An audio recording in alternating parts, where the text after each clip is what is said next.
on the 16th day of October, 63 years ago. I'm from Opobo, yeah, and went to school. I'm from River State, from Opobo in River State. Went to school in Port Harcourt, lived in Port Harcourt all my life, from primary to secondary school to A-levels. Then after A-levels, I got admission to Unilag. Immediately after Unilag, I got married, and I've lived in Lagos ever since.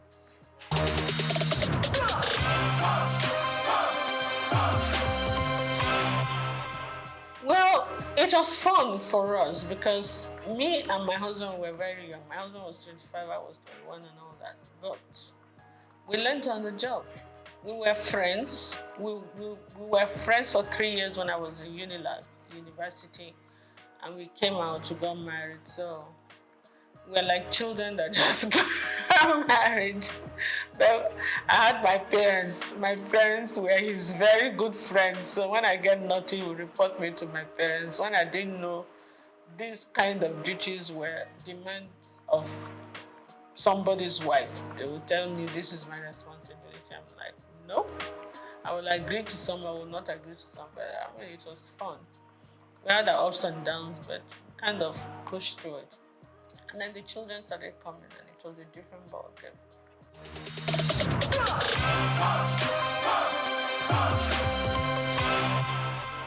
You know, when you come from that kind of family, it's like part of your system. You don't really regard it as anything anymore. But sometimes I get the shock of my life because there was a time my in-laws came to Opobo for one ceremony, and I saw the king. And he gave me a hug and he gave me a pick, and they were like, whoa, the upper Benin won't even shake your hands, you know, as a woman. I'm like, okay. I mean, it's the same family, you understand? So we're used to that. I think we take it for granted. But maybe some other people say, you must call me a princess, you must call me that. I'm not into all those kind of things. I'm not at all, I've never been. So I can't start tomorrow. But yeah. Great King Jaja of Opobo, my great-great-grandfather. And my children, when they studied it in school, they went to Corona school. So they came, Mom, we're telling our teacher and our classmates that this King Jaja of Opobo, they taught them about King Jaja of Opobo in school. And they said, that's my mommy's great-grandfather. Like, whoa, no, it was like a big deal to them, for us.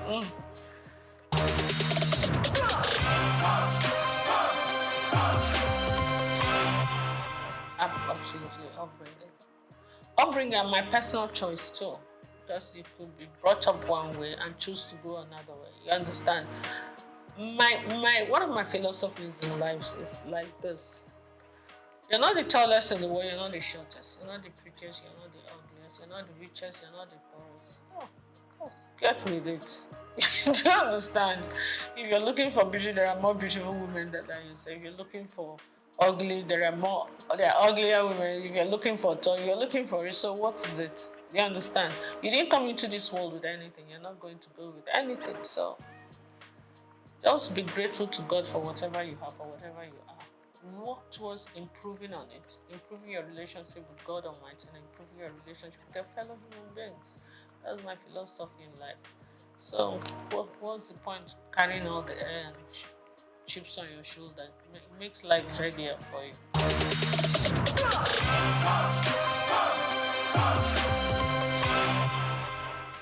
Seven is my favorite number. It's a number for perfection. And I was born on the 16th of October. My star sign is Libra. We're always looking for perfect balance in everything. It's just an influence from the horoscopes, I'm told.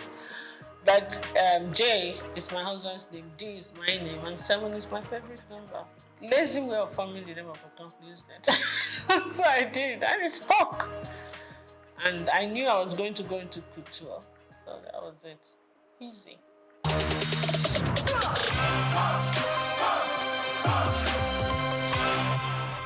I was a victim of circumstance. I keep saying it. I didn't really come into business to be a fashion designer, to go into fashion, and creativity has always been something that's innate. Okay, even before I started making clothes or doing this, I used to always give designers the styles that I want them to make for me. I didn't have tailors. But when I finished my NYSC at Nigerian Television Authority in Victoria Island, I decided I wasn't going to work there. I wanted to work in a more organized setup. You understand? Because of management traineeship, because I never worked all my life. My parents were too very protective. I'm the last girl in the family. They were always very protective. So I said I wanted to work somewhere, and I prayed about it. And I got into Unilever. Then it was called Lever Brothers. And for 5 years, but the intensity of work there became a bit much for me because I was a young mother. I had 2 kids then. Was going on having the 3rd one. So it became a bit time. Sometimes Unilever was one of the biggest. When the international directors come in, we used to be the ones to host them with all the Unilever affiliates. Linters, the advertising agency used to be here. All the Nigerian breweries, USC, you understand, AJC, we're all Unilever group. Sometimes I won't get home until 3 a.m. when we're hosting. And with kids in the house, it can be a bit much. So I'm like, I prayed about it and I decided something has to give. It's either your family, your children will not give them the attention they need then, and they were growing fast, or your job will suffer, and then you will not be happy whichever way.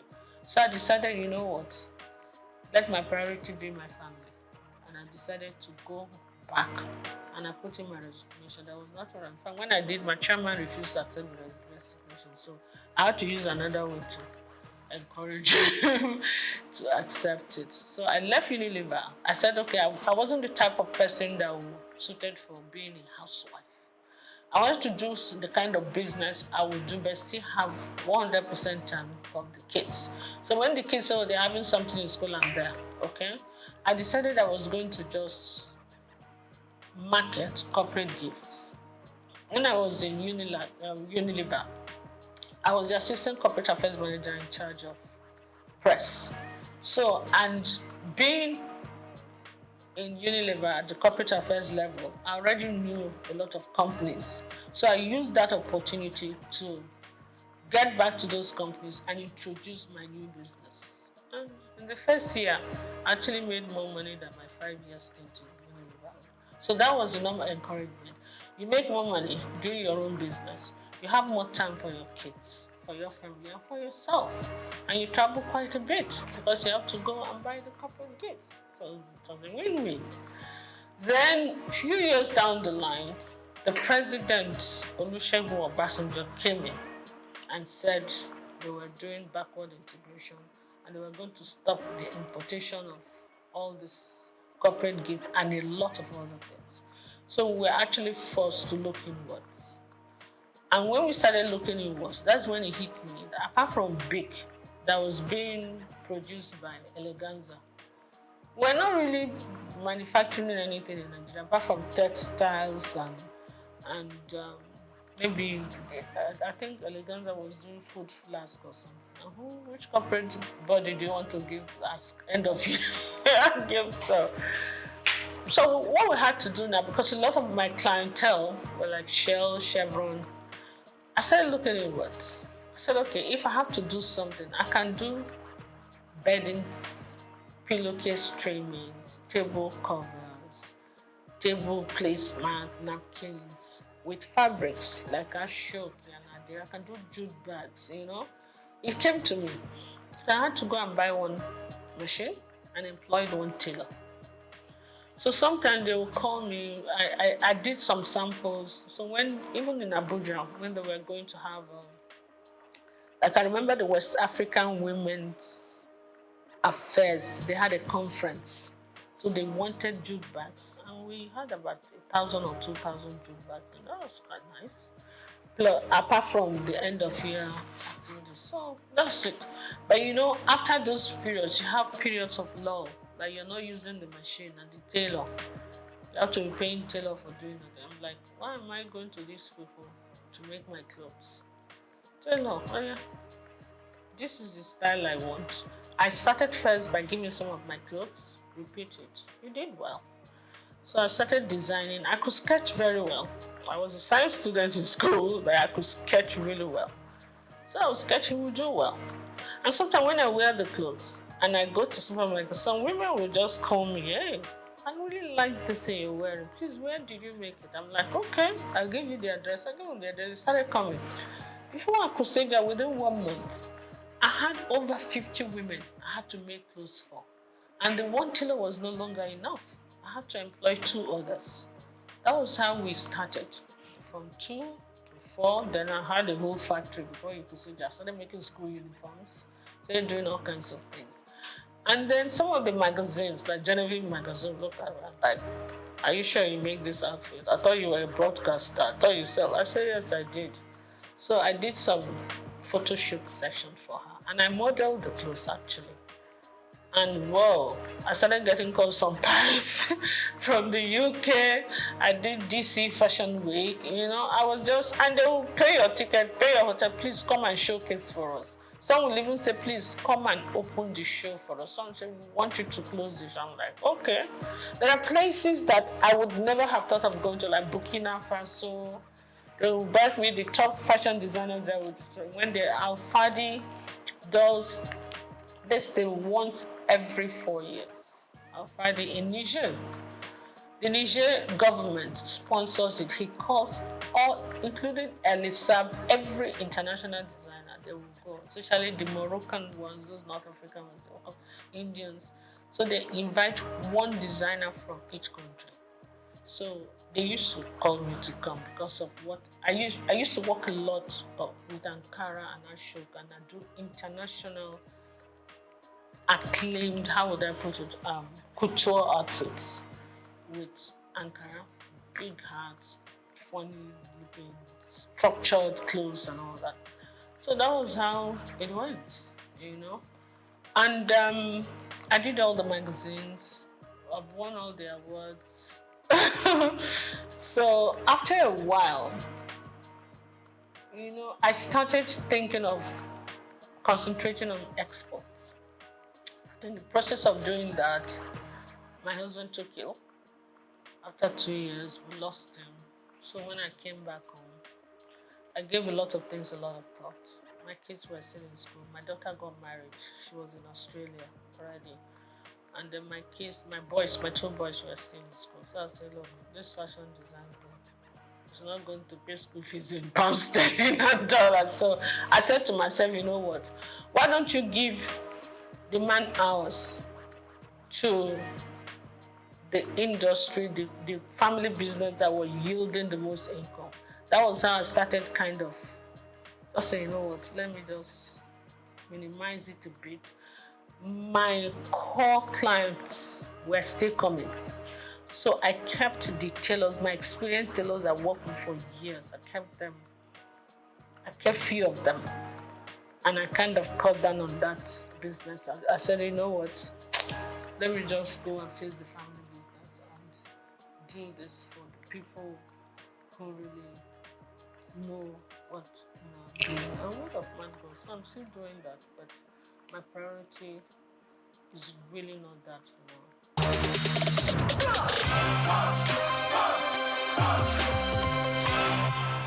When you look at me the first time you see me, you see a fragile woman that don't like to sweat, that's spoiled, that like to be kept. I'm like, what? Absolutely not. My husband didn't want me to do anything. He just felt he wanted to spoil me. I said, that's not how to love me at all. Please. It's either you kind of understand the person I am. I'm a very creative mind. This mind has to keep working, or I'll make life miserable for you, What I will advise, even women who are willing to work, you don't even do one job. You must get at least more than 2 streams of income. Otherwise, you will not make ends meet. That is the truth of today's world. You understand? Then those ones that want to be kept, no matter how wealthy your husband is, wealth is not static. Some people start today. When they retire, everything goes downhill. Some people mean well, they love you, they want to take care of you, but nature calls, they part ways. Some marry other women, some leave, some die. You understand? So anything can happen. I will advise them, everybody, try as be as independent as you can, financially independent. I think you actually have earned more respect when you do that. And then also, when things don't work out too well for the husband, no matter how rich you are, you don't have to put him through too much stress. You can take care of yourself, you can take care of yourself, you take care of him, you encourage him, but let him not feel that the world has come to an end. You know, a man feels happy when he knows that his back is covered, even when he's not making it. You understand? It doesn't make him lazy, it makes him very grateful. Yeah. So I will advise everybody, get something to do something that will enable you earn good income if you can. Do something that you also enjoy doing.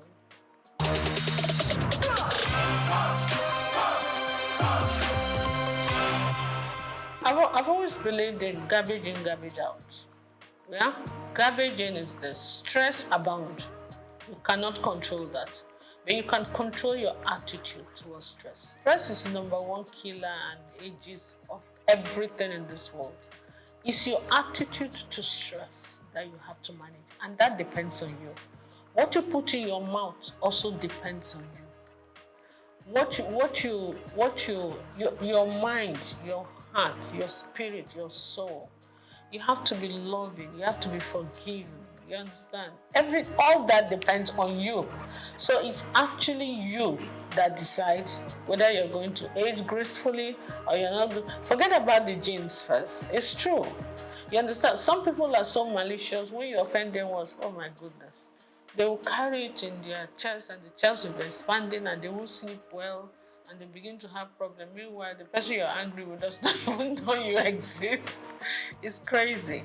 So for me, it's just be free and take life easy. Take it as it comes, and we always be grateful to God.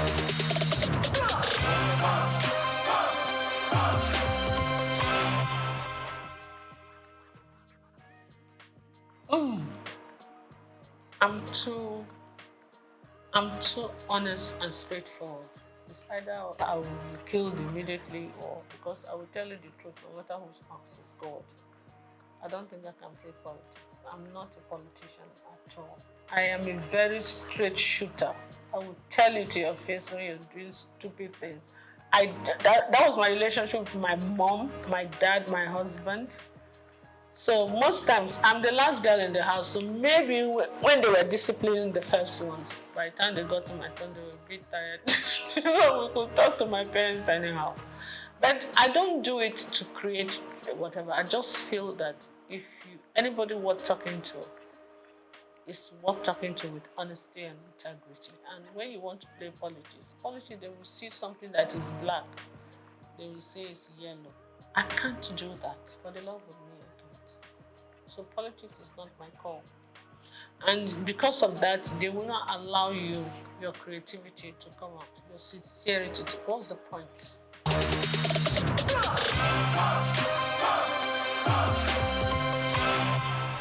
Yes. I'm actually planning some kind of. I met some of my old models that are doing very well. And you know, when you deal with a lot of these girls, some of them have traveled with me to Niger. Sometimes they'll tell you, bring 2 of your models. You know, some of them, we have very good relationship. We're going to do a reunion one of these days. It will be fun. And they are all calling, when are we going to do? I say, don't worry, we'll get a reunion done. Because we need to revisit the fashion industry, see how things are going. They're doing well. The new ones are doing well. And I just pray that the environment will not discourage them, you know.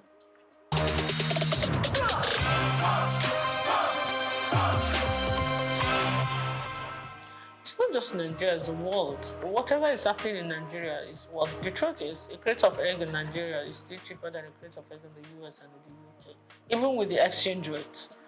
So it's not just Nigeria, the world is experiencing some kind of.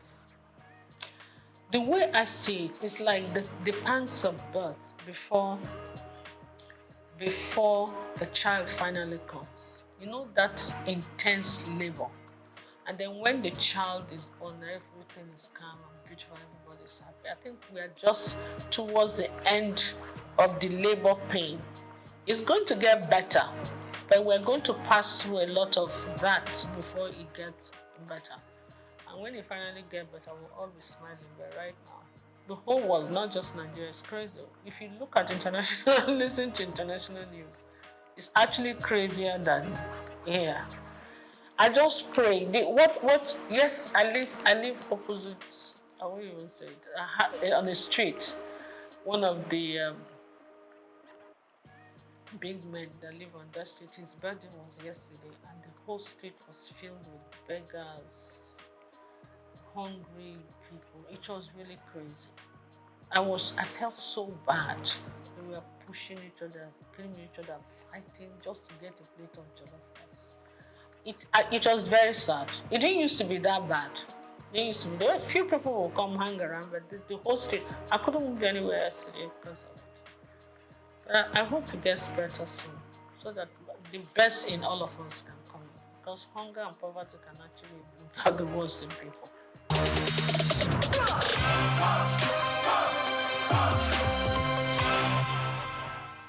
Naturally, yes. I have an NGO that I do. What I do, I take girls, young girls that are not able to complete school because of poverty, and I educate them.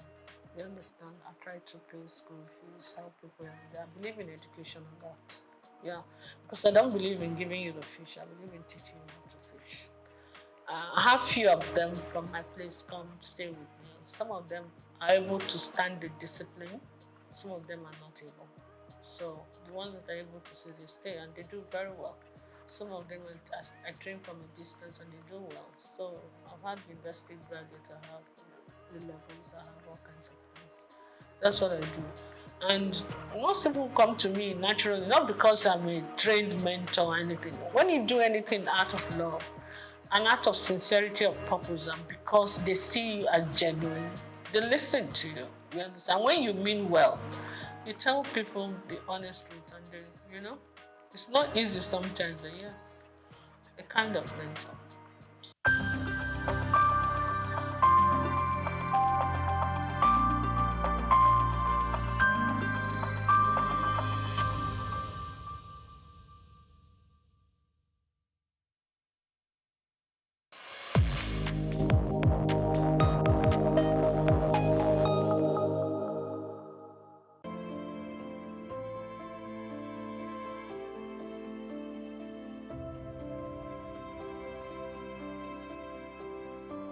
When most Nigerians hear about anti-graft agencies, fear is the first response, anxiety over investigations, raids, or sanctions. But the Independent Corrupt Practices and Other Related Offences Commission, ICPC, is showing a more collaborative face, one that seeks engagement and partnership to foster integrity across public institutions. The message came to the fore during a courtesy visit to the National Orthopedic Hospital, Igbobi, Lagos, where the ICPC Resident Anti-Corruption Commissioner for Lagos State, Alexander Chukura, led a strategic conversation on collaboration, ethics, transparency, and institutional accountability, received by the hospital's acting medical director, Dr. Wakil Lawal. The visit focused on sensitizing management and staff on the importance of ethical conduct and risks of practices that might attract the Commission's attention. ICPC is the police of public agencies. I want to break it down the way you understand it. What we mean as is that we police MDAs to make them, adopt global best practices. However, it is a known fact that one person cannot serve an attention and start well. For crime or for corruption to be consummated by the public officer, most of the time you find people from the outside, they contact us. They are not public officers, are not true? I'm on the same page. So essentially, the ICPC is the police of public agencies. What is really corruption? and someone attempt, or do I just go ahead and do what they want? Which one would you prefer? Okay, let me go ahead. That complex term, corruption, has been seen by different people at different times from different perspectives. But I'm going to still break it down. Corruption aptly refers to an abuse or a misuse of position of public trust to confer an unfair and undue advantage to oneself, to one's relative or proxy, which may not necessarily be financial. Anything you do to abuse or to misuse that position of public trust for your own gain and for others is corruption. So, what I'm saying here is that if we have that at the back of our mind, and ICPC is the police of the public agencies, what about the EFCC? The EFCC came after ICPC for purposes of specialization, economic and financial crime. A key moment of the engagement was an open question and answer session where concerns were raised about perceived bias in enforcement, particularly when some political actors appear untouched, while public servants are often held accountable. The commissioner clarified that the ICPC investigates based on issues and petitions, not status. While he noted the section of Nigeria's constitution which offers temporary immunity to certain office holders, he stated that this immunity elapses once they leave office, after which credible petitions are duly investigated. The leadership of the hospital present were also encouraged to see the ICPC not as a threat, but as an ally in strengthening systems and protecting public trust. Chukura emphasized that internal mechanism is not enough in fighting corruption. Rather, it requires alignment with global best practices. He urged public institutions to adopt transparent documentation and compliance protocols, stating that the absence of proper records can be just as detrimental as misappropriation of funds. As able to address some areas of concerns and also improve our knowledge on things that we actually don't take cognizance of. More importantly, in some situations, the officers or the executive or the head may not necessarily committed any offense.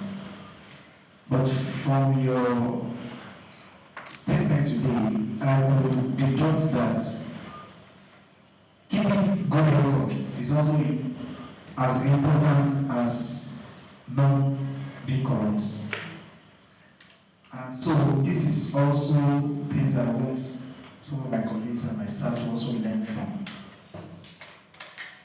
ICPC or EFCC, we know the day when we are getting transaction with the document we're going to send to them. And so it becomes an important aspect of our work. Hope this will also improve our practice. So thank you. Your statement today has contributed a lot. And we don't have any ICPC. ICPC is our friend. And I'm sure we'll keep the channel hold. Speaking with SOUQ News TV, the commissioner reiterated the need for ongoing partnership across key sectors to foster greater understanding of the commission's work and improve public trust. He expressed optimism that in a few years, ICPC would achieve significant milestones in building a more accountable nation. It's a tradition in ICPC for us to go to strategic stakeholders. We go to the place to tell them what to preach the anti-graft crusade. So at the end of the day, we have a better nation. Because on the strength of insight, it's been discovered that Nigerians, the citizens, have suffered. There's a lot of apartheid indifference about the anti-graft crusade. So it's this constant effort by the ICPC to now begin to, make people get a buy-in. We want to be part of the whole crusade. We go everywhere, especially government, that's the MDAs, so that we can galvanize support so I can educate the people on the ills of corruption. We're not there yet, but with the present board, the end is very near. At the end of the session, the ICPC handed essential materials, including the ICPC Act, a handbook of frequently asked questions, and a guide on the consequences of unethical behavior to the director. A symbolic award was also presented as a sign of the ongoing cooperation. This visit forms part of ICPC's broader strategy to build institutional integrity and promote responsible service delivery across the public sector. Grace Komolafe, SOUQ News TV.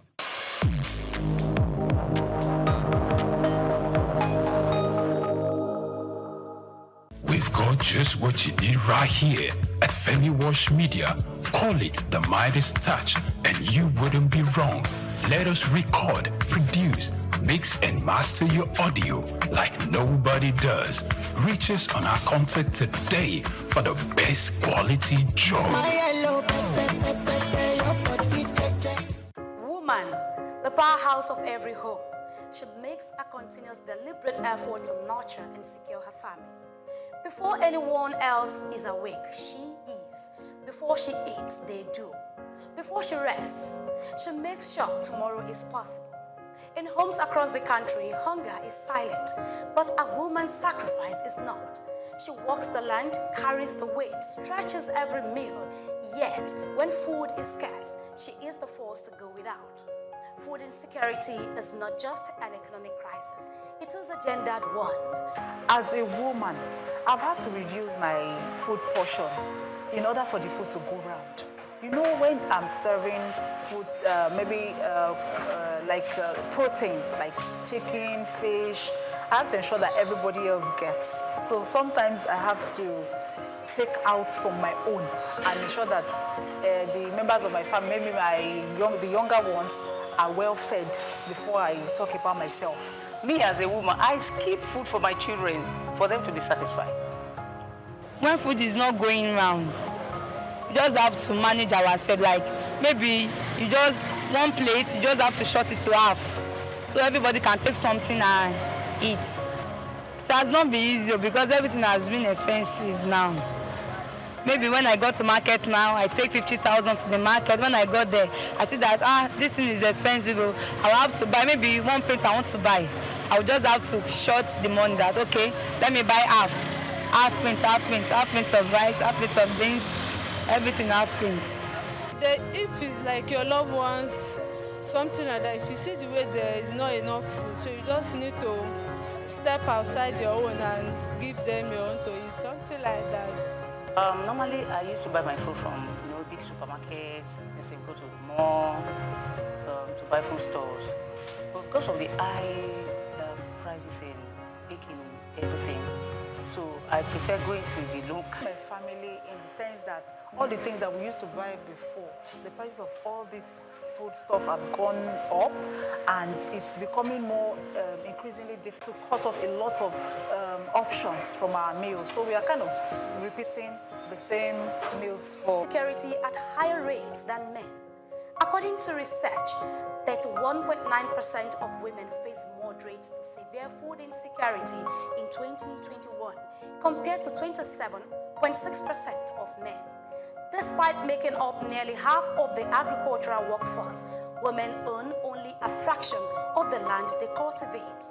They produce, cook, and sell food, but in many homes, they often eat last. When food prices soar, they cut their own portions first, and when resources are scarce, their health and nutrition are sacrificed. There's sometimes I would just say this food can't be enough for everybody. So me and the father, we won't be able to eat. The children will just have to take the food. Okay. There are times I sacrifice my food for my husband, yes, because he's the head of the house. Before we take like 3 square meal, but now for the children to be satisfied, we, the parents have to, just keep maybe dinner for them to have their 3 square meal. Women play a significant and very powerful role in food security. We all know across the globe that women have families. Women are first in contact in providing food. But what has stopped them from progressing, what has stopped them from earning from their labor, it is because they are not recognized, they are not supported financially, and so these are the challenges that they face. Millions of women fight an unseen battle, balancing hunger, health, and survival. They are farmers without land, providers without enough to give, pillars of strength in a world that often looks away. Yet, if given equal access to resources, women farmers could increase global GDP by $1 trillion and significantly reduce hunger. This is not just about hunger, it is about power. Who has it, who doesn't, and who pays the price? These are the challenges we go through as women. Just to put food on the table for the family, we have to be as a strong women. When food is too expensive or unavailable, what I do is just, I make do with what I have. And then when it's too expensive, I try to go to the market where foodstuff are sold at cheaper prices. I try to go to markets where food stuff is sold in bulk, and we can get them for a cheaper price. Without policies, without laws, without codes of conduct, I like to call it, you cannot achieve. They form the structure within which we should operate. But unfortunately, in our country, policies to a very large extent do not mean anything because they are not followed through. We call on every stakeholders, we call on government to provide the financial powerhouse for them to adequately enlarge the food security within our country and outside of our country. Policies exist, interventions happen, but while they work, women must be at the center of food security planning, not just on the margins. As the world acknowledges the strength and struggles of women, the call to action is clear. Invest in women farmers, prioritize women in food policies, end gender disparity in food access. When women thrive, community flourish, and progress accelerates. Happy International Women's Day. Grace Komalafe, SOUQ News Television. We've got just what you need right here at Femi Wash Media. Call it the Midas Touch, and you wouldn't be wrong. Let us record, produce, mix, and master your audio like nobody does. Reach us on our contact today for the best.